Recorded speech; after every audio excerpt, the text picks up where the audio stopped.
8 hours of work completely overhauling that car, getting it on this racetrack.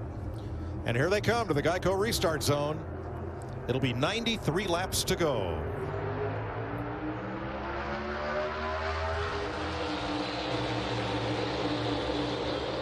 For you, but he's getting approached from the 22. Watch your mirror.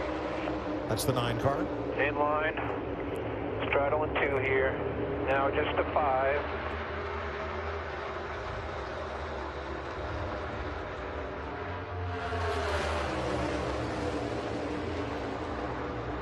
No give up at front. Time for some take.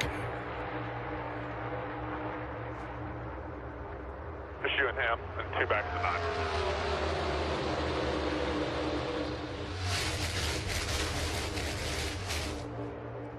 Still no give. Kyle's going to get a launch off the high side of turn 2 and take the lead. Chastain comes right back at him without help. He's trying to use that side drive. It's just not what it used to be. But see the stability in Ross's car. I mean, he can get down, shoot that thing right down on the bottom. He can be up with Kyle side drafting him. That's the thing that 5 car won't do.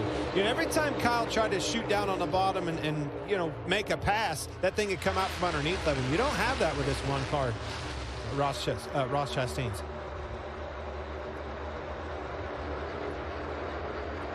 That 1 car has some steam at the end of the straightaway. It sure does. And again, going to that ride height that Larry was just talking about, it just seems like the teams that can hit, you know, that perfect platform and get the optimal drag, downforce drag, you know, penalty figured out, and man, they're off to the races. And I think that is a prime example with this 1 car. It's a perfect setup.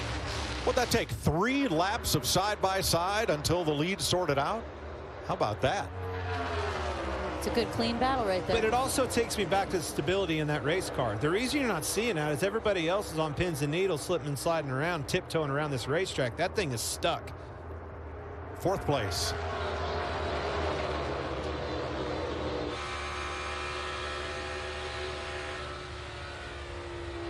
Truex in 7th, looking back at Bowman and Harvick.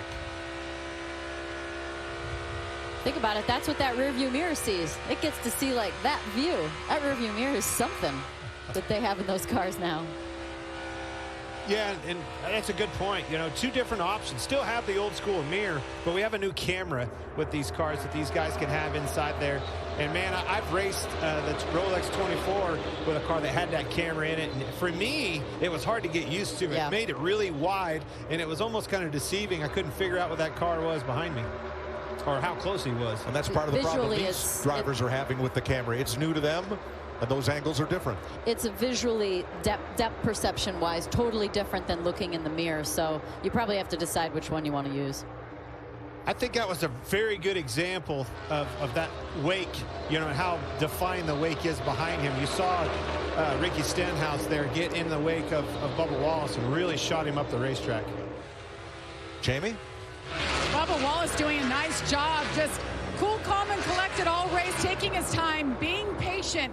Before that last stop, he came in just a little bit tight into 1. He wanted more grip. They told him, all right, we'll free you up a bit, but you also need to charge those corners, get a little bit more aggressive out there.